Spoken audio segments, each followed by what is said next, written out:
Welcome back, Exiles. This is Ryan from Behind Eyes Gaming, and I'm here to bring you the next chapter in my SSF Kinetic Blast of Clustering Elementalist Zero to Hero journey. If you haven't seen the first episode and would like to, the link will be in the description. But first, I should probably pull that very lucky reliquary key I dropped.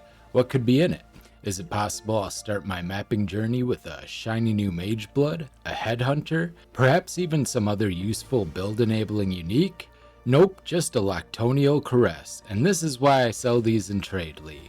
I mentioned in the last video that this build was never meant to be KB of clustering. It was actually going to be a power siphon spell slinger using cold snap of power. For some reason I thought that expending a power charge would bypass both the skills cooldown and the spell slinger one, making a machine gun of cold snaps.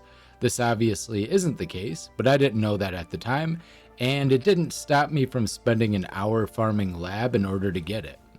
On run lucky number 13, I finally get the gem that I'll use briefly and then will send straight to my stash to collect dust until I pull it out on a later build perhaps. I continue to advance my Atlas, knocking down bosses and moving on, using the normal Atlas strategy of getting map tier increase chance and Kirok mission chance to boost my way through the tiers and get completion.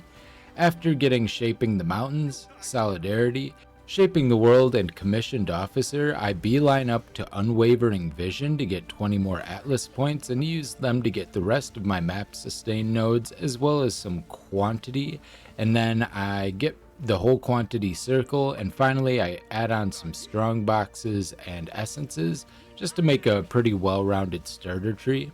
Around yellow maps I've completely swapped to KB of clustering.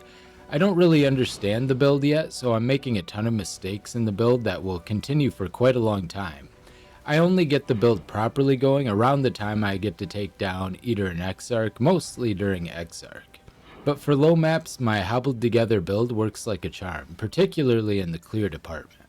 I managed to find some nice jewels on the way as well for when I get putting together a cluster jewel setup much later on, but for now I'm just pushing so that I can get a good farm going. In the Colonnade, I find my third tabula from a Merc this run. Honestly, pretty wild. As for what I did with them, I tried getting a corrupted implicit, but I bricked one of them and the other two just corrupted without any effect. In the mineral pools, I find a decent kineticist that I plan on using for a long time. This Merc will be useful because she will provide me with Ellie Weakness, Flame Wall, Haste, and Inspiring Cry. Later on, I deprive her of her weapon in order to have her cast her spells and war cries as often as possible, as she didn't really end up with many links on her attack. She's also at the center of one of my biggest mistakes, but we're going to get to that later. I begin doing the Maven, Eater, and Exarch quest lines, pushing ever closer to those crucial Void Stones and the ability to start altar farming, which will really kickstart my progression. I've added Arcane Cloak and dropped my Heralds at this point, as they'll no longer be needed for clear, and my damage seemed fine. I also decided to go with Flesh and Stone for now, which was a pretty fine defensive option, but honestly there's a much better option available to me, but I don't figure that out for quite a while. On getting my second Atlas tree, I get into Expedition to get bases and currency, and Blight to get oils for a temporary anoint and later on a more permanent one. I get a couple of logbooks, and in one of them I get Medved, Feller of Heroes, as a boss. He drops a nice flask, the Elixir of the Broken Circle, which will allow me to generate endurance charges, pretty much the only way I can do that without a war cry, and since I'm socket starved, this will do nicely. While gambling with Gwenin, I get a really nice shield with very high life, block, cold resist, and solid spell suppress. Something I could really be using in my build, and it's probably quite a bad idea I'm not getting spell suppress. It may or may not lead to a ton of preventable deaths in red maps. I craft some attack speed on it and replace my Rise of the Phoenix. I take on another Maven invitation, and shortly after that I pick up a Sniper just to try it out. For the record, it's not a very good idea. Sniper's mark isn't very helpful, and the Sniper isn't providing much else. Now from here I get a pretty crazy lucky spree. I get my first Raw Divine in a Coral Ruins. I want to go upgrade my Soul of the Brine King for the Freeze Void, and I pull a random Breach and get the Divine out of that. I then head into Uber Lab to get my last Ascendancy, and I get the Exceptional Gem Exchange from the Divine Font. I managed to get myself an Enlighten, which is one of the most useful things I possibly could have gotten this early into Solo Self-Found. And while I didn't write this earlier, I'm adding this on. I actually got an Enhance as well, dropped. Hopefully I kept the footage for that, and you'll be able to see that. But yeah.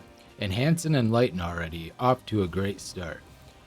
Right after that, I go take down the Infinite Hunger, and it's here I really feel my single target damage falling off and my survivability lacking. Part of this is I'm using a really bad Merc, I'm still using that Sniper, so I'm giving the boss extra life and damage with no real benefit to myself. I'm also using the Elemental Inversion Mastery with Exposure, which is anywhere from worthless to actually detrimental.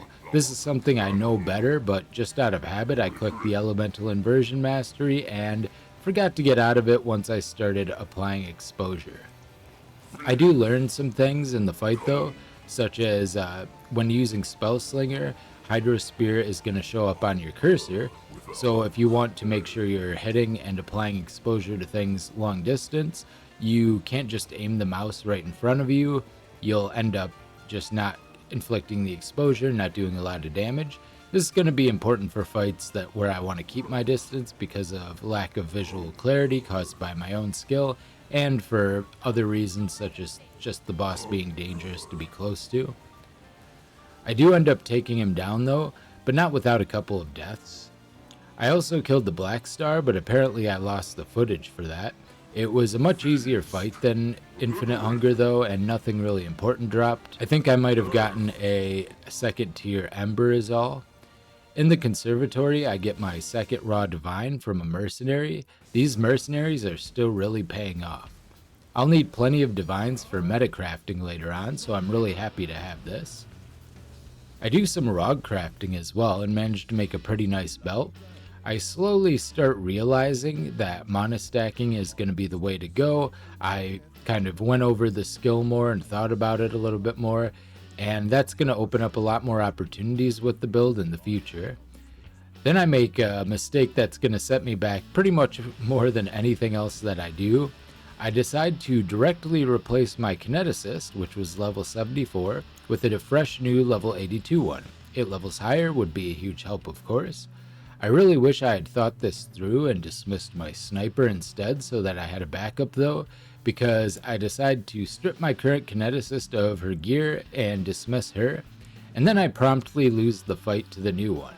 Now I have no actively beneficial mercs. In fact, right now, because of the way my scaling works, having a merc that isn't providing me with LE weakness and flame wall is actually actively nerfing my damage. Maybe one with like Wrath or something would be helpful, but for the most part, I just am better off not using a Mercenary at all. I move on from this catastrophe I just inflicted on myself, blissfully unaware of the future consequences, and start doing tier 16s, getting my first favored map and then my first infight to fight the Eater of Worlds. Hunter's Mark is awful for damage, so my Sniper is doing nothing but buffing the Eater, and I'm overwriting it with Sniper's Mark, which is better, but it's still not going to be as much damage as LE weakness with the exposure. As a result, I end up failing the fight, coming so close but not quite able to put him down. I do learn from my mistakes though, and I leave my Merc at home, pick up an LE weakness, do a couple quick maps to level it up a bit, and now I have my second go at Eater, and this time I'm able to take him down to get my first Void Stone. From here, it's just Searing Exarch, and the endgame will really start to open up for me. I'm really terrible at the Exarch fight, and even on a well-prepared and thought-out character that I've played before, I'll often take at least 1 or 2 deaths to the first Exarch of a league. So I end up a little too cautious and go double Ruby Flask, which have increased effect and chance on them, and gain charges on crit to keep them up so that I can alternate. But even at 89 fire resist, I'm not quite able to pull through with my current version of the build, and I just don't skillfully juggle my flasks very well.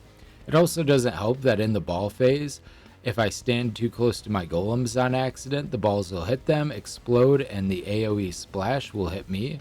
But even ignoring that, I have to do some changes, and so I do. I increase my mana by over 550, and I add Mind Over Matter. I swap Flesh and Stone for Herald of Purity to help scale the physical gotten from the mana even further, and I try again. This time, along with the cheesy method of using invulnerability to wait out the ball phase, I am able to easily take him down, or relatively easily at least, and complete the second chapter of my journey. Now, with access to altar farming, I'll be able to get a ton of respec currencies and other materials needed for crafting and farming. That'll improve my access to all sorts of endgame stuff, and I have all sorts of improvements planned, but that'll have to wait until the next episode. I hope you enjoyed. This has been Ryan from Behind Eyes Gaming, and I will see you next time. Bye.